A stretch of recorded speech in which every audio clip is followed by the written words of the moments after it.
All right. Grown black folks talk on the climb. How not to become part of the permanent underclass. Mindshift number 3.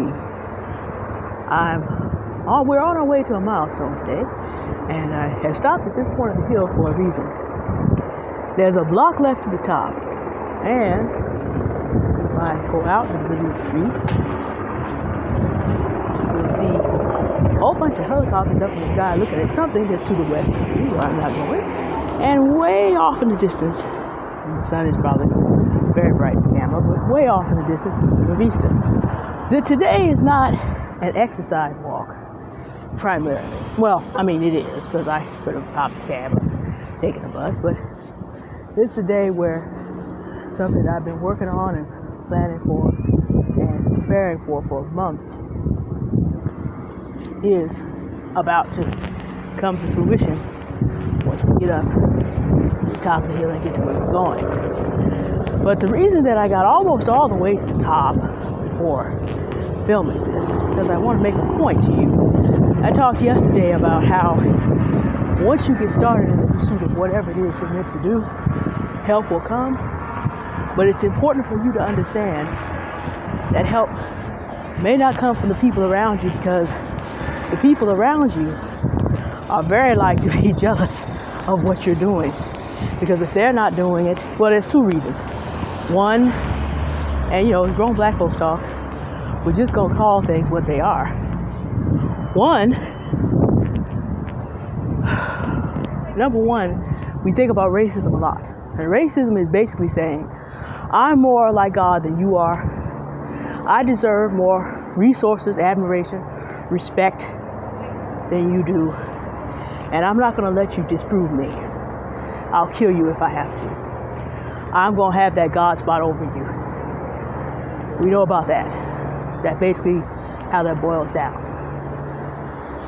People destroy the lives of other people for profit. And then when that was officially done, made up all kind of rules to continue to dehumanize out of fear that black people left alone might get to the top in America and displace them. That's racism. But there's another version of this which says, I've done the best I can, and you're not better than me. You don't deserve more resources, admiration, and to be seen and admired more than I do. So with that being the case, I'm not going to let you do better with me, and I'll kill you if I have to. The result is the same. Both of these are pride response. I said in my last video that if you go back to Genesis 3, the sin of man was that in a perfectly good situation provided by God, he decided he wanted to displace God instead. And so wrecked shop just to elevate himself. First sin of man, the last sin of man is pride. So, pride will have the people around you who are comfortable with you, not supporting you as the way you think they should. Coming to the crest of the hill here on Baker and Turk. We're looking for a specific item out here, and if my map is correct, we'll find it and reach a milestone.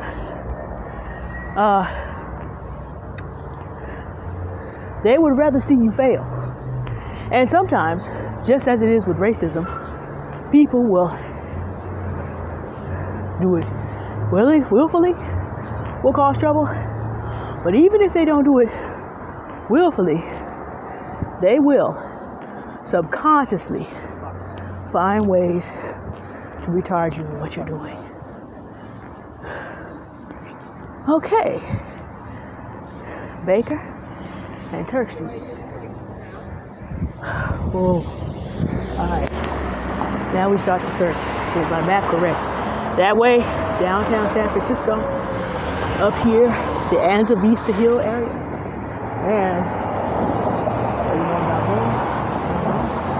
And over that hill, those trees you see way off, that's Lone Mountain. That's one of our next things to first go around and then climb, but we're not ready for all that yet. Not ready for all that yet. Deal with Buena Vista first, because it's more direct, and then we got to get to Lone Mountain on foot and then have energy to climb it. So that is going to be a longer slog. Okay, so we're just rolling up Turk Street. And I see why the Lord didn't want me on that side of the street. That tree is being trimmed right now, and there's no signage out there, so the passers-by do not know not to pass it. So we're looking for something. The map was not terribly distinct on this, but we're going to be looking for something between here and Masonic. We're looking for a little box, and that little box has some things. And I apologize for the traffic noise, because of course this is a relatively busy street. We're looking for a little box with some books in it that, according to the map, should be up here on this hill. In fact, that may be it right there, coming up on our left-hand side. It does not look like we're in good repair, unfortunately.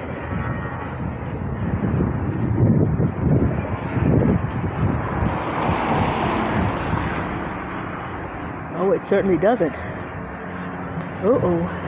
Well, maybe it just takes someone to give a little time and attention. This is the little free library we have been looking for. I'll have a look at that. And what happened is some people put some books in there that don't really fit. And with all the rain that we've had, hopefully these books aren't too wet. They're not. They're holding up. So they need to put some books in here that didn't fit, and they didn't think about winter is coming in. The box will not close. And this box is not going to close either way. And even if it did close, the glass is unfortunately broken. But this is the little free library we were looking at, and there's some wonderful books here. To which, today, this wonderfully inauspicious beginning, and we're going to do our first little free library right here. This is a milestone.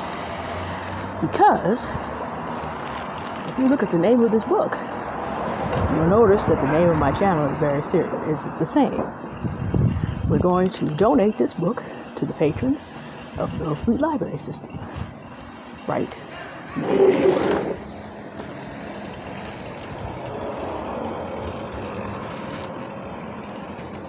We're going to make a little room in here so it sits well.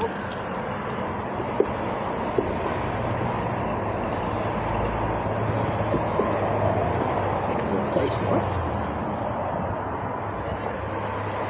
And donate it to this library's patrons. Right now. And there it is. It's done. An inauspicious beginning. But there it is. Okay. That's done. Seems small. We'll talk about it more on the way back to the house. Okay. Okay, I'm going to go on pause for just a second. And I'll be right back. All right, so we're down the hill and out of where that southerly sunlight is. I want to just hit y'all in the face in a horrible way. I've learned by filming and looking back that sun basically blinds the camera just as it would blind you. So, let me finish my thought.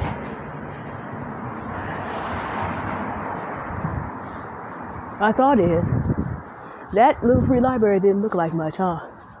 No, it didn't. And I won't lie. I was somewhat disappointed. Okay, this good workman's doing his job. We're going to go around him real quick.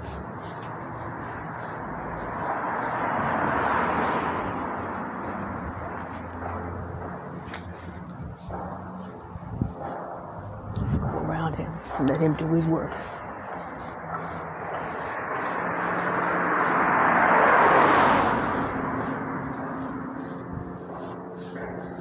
Okay. Where was I? Come up on some jasmine here.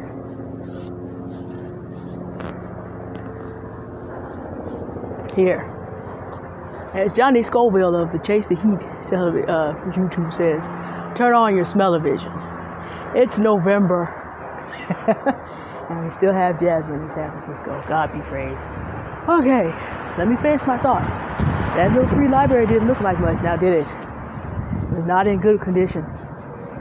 Here's what you didn't see, but my research showed me, and it illustrates something. Why you don't have everybody's opinion till you got the job done. The little free library system is a system of 500,000 little boxes with readers nobody is checking for. And since COVID-19 has impacted the way we come together in regular public libraries, people who want to read actual books and come together around reading are using the little free library system. Well, like I said, as it happens, we report it. Just while I have a moment. What a gorgeous afternoon. Alright, we're going to keep going because getting hit in the street is not the business. Coming up on the quiet time, I got a whole other project I'll tell you about another day. The point I want to make here is that doesn't look like much. It's an humble beginning. But I went on and did that because I know what that gives me access to. Everywhere I go where English is read, there's a little free library box. And there are systems for it. There's a system in many cities. There's a lot of them in San Francisco. Readers that other local authors do not know to reach. But I do. And that will give me massive advantages over time, with darn consistency. But a lot of authors be like, I'm not going to put my book in some box that doesn't have glass. And it's raining, and winter time is coming, and might be blah, blah, blah. I didn't ask that person. A lot of people tell you to move in silence. That's not quite right. You do need wise counsel. I talk to other people on the climb with me who are entrepreneurs who are doing this thing for themselves and receive wise counsel before making that kind of investment in books and bookmarks. But everybody around me and everybody around you isn't qualified to give you advice. When you've done your research and you see the opportunity, you don't need to hear from everybody that hasn't. Because frankly, my dear, there are a lot of people that don't know what they're talking about. And you don't need their doubts in your ears. So, a lot of YouTubers say move in silence. I don't say that. I say be thoughtful about who you talk to. Everyone around you is not qualified to be able to help you. So if you take out all the people that are going to be jealous, and you take out all the people that are not qualified to help you, unless your circle, oh wait, we're coming up to tell, too much noise. Let me walk back this way for a minute. Unless your circle is on the climb with you, they're not necessarily qualified to give you good advice. So you want to talk to people who are willing and able to help. That's why for the masses, you wait till you're at the top or close to the top of the hill before letting people know and soliciting all those opinions. And be careful whose opinion you even accept after that, because everybody doesn't know what to talk about. You can screen out the opinions after the job is done. All right. I gotta go do some shopping, and I gotta cross Fell Street. There's nothing to notice. Y'all enjoy your day, and thank you for watching and going with me on this small milestone in the movement of my book. I'll tell y'all, actually, y'all can look at Miss D's reading list if you want to get some more information about that. The trailer is in there, but we'll talk more about that another time. Goodbye.